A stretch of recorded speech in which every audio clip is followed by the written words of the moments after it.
Questions, Coach? James, how the first 2 days go? How did they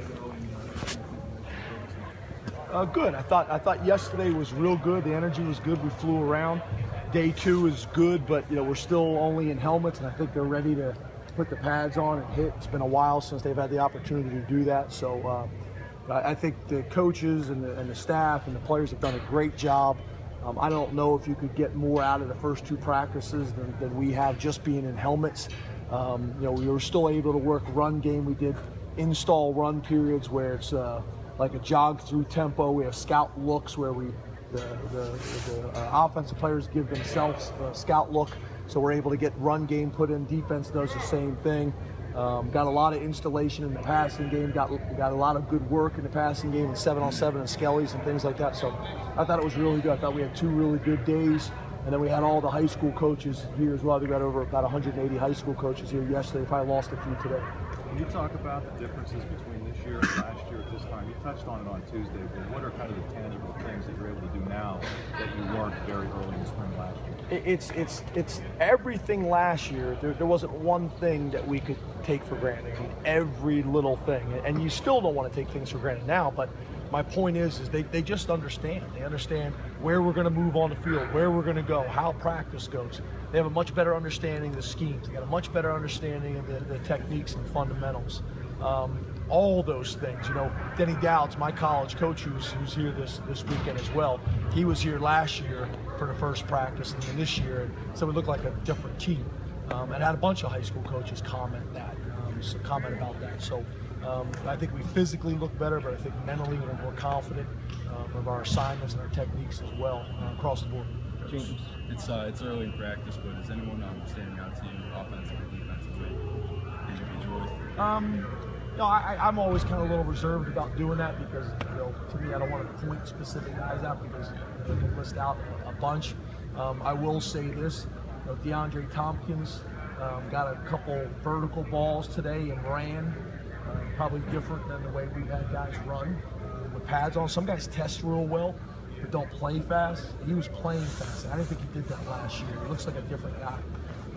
So I've been pleased with him. I know talking to Terry Smith and our DBs, just watching the DBs, their technique isn't as clean when they line up against him because they know he can run high.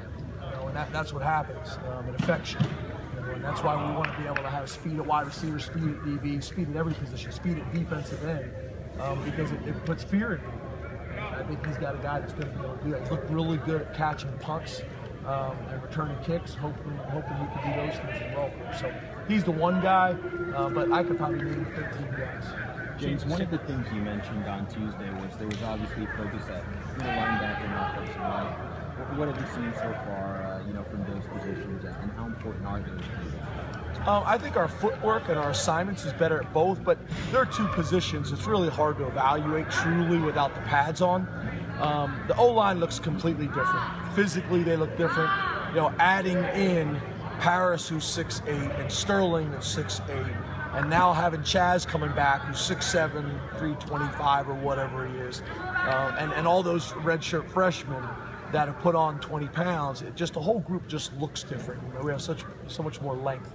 Linebacker, I think we got a lot of competition. Someone's going to have to take the job, but for me to say right now before the pads are on with those 2 positions is difficult. You said the other day you wanted to foster even more competition this spring than you did last year.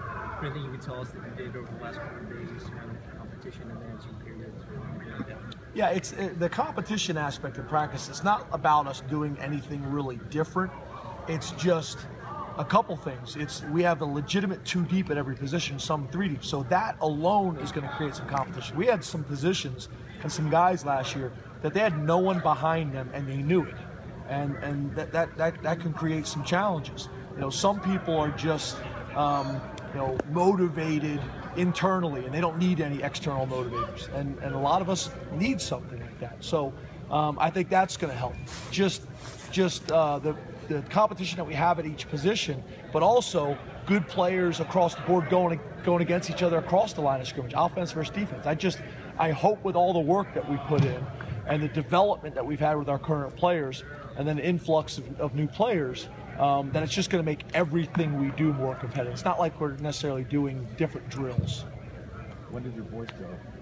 Well, we were here till late last night. You know, it was hamburgers and wings and talking ball last night. I didn't leave the facility until about 11:30, and my body's on a clock, so I wake up every morning at 4:45 anyway. So I think that probably had a little bit to do with it. So we were here till late back in the morning, talking ball with the high school coaches and hanging out with them, which I thought this chalk talk thing we did turned out really well. A lot of times you go to clinics and the guy gets up and talks philosophy and theory, and you don't get a whole lot out of it, where this was break up by rooms, sit down and just talk. You know, talk about football. They had questions about this technique or this scheme or this philosophy, and just sit around and talk by position. And I thought they really liked it, and I know our staff did as well. Do you have to see the January guys on the field now twice? What have you seen from those guys? How do you feel about their progress so far? Yeah, Tommy Stevens, typically quarterbacks, their first day of practice, I don't care who they are, they look awful.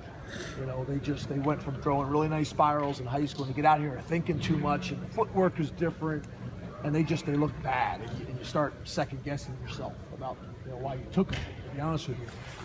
And I haven't seen that from him at all. It actually was the opposite. There was a buzz and an excitement around here yesterday about how the ball came out of his hands and how he threw it. He's still got a long ways to go, don't get me wrong. We're not ready to induct him into the College Football Hall of Fame, but the ball came out of his hand pretty good the first day. We're excited about that. I thought Sterling, I mean, you guys saw, I mean, he's just a massive human being. We had to order a helmet from some Russian company in the middle of nowhere. He's just massive. Everything on him is huge. He's learned really well. He's very conscientious. He's very hardworking. He's still got a ways to go, but I'm pleased with him. And then you got Paris, whose movements are really good, but he looks like a power forward. He looks like he should be playing for Chambers right now. And he's 296, but 6'8". He just looks skinny. So right now our focus with him is his fundamentals, technique, and the learning aspect. And I'm confident between now and the opening game against Temple that the strength staff will be able to get the right amount of weight on him. How much more productive are these practices when you have guys like Christian and Anthony Zettel who've been through a year under you already? You kind of have almost like the extra coaches on the field in the huddle, sort of familiar with everything that's going on. I think it's really important to have the returning players that are familiar with the system, to have all the returning coaches at every single position, because I don't care if you run the same scheme, you bring a different coach and he's going to have some different opinions or philosophies on techniques and things like that. We don't have that. So at every single position, not only are the schemes the same, but the philosophies and the beliefs and the techniques and things like that. So the returning players are important, the returning coaches are important. Obviously, we're going to tweak some things. We're going to grow as coaches and add some things to the way we're teaching, or a wrinkle here or there. But overall, it's been really, really good. I know Dwight said that when Paris got through this strength stuff, it was a lot different than what he'd been used to, and as his body changed. What weight do you guys ideally want him at? Do you have a number in mind, or like you said, Yeah, I think that would probably be a better question for Coach Gall and the training staff. If I had to guess, I think 310 would probably be a good weight for him this year, and then next year he's got a chance to get into the 320s, low 320s, somewhere in that range. He's just so long. I mean, you look at our defensive ends, all of those guys are like 257 or higher.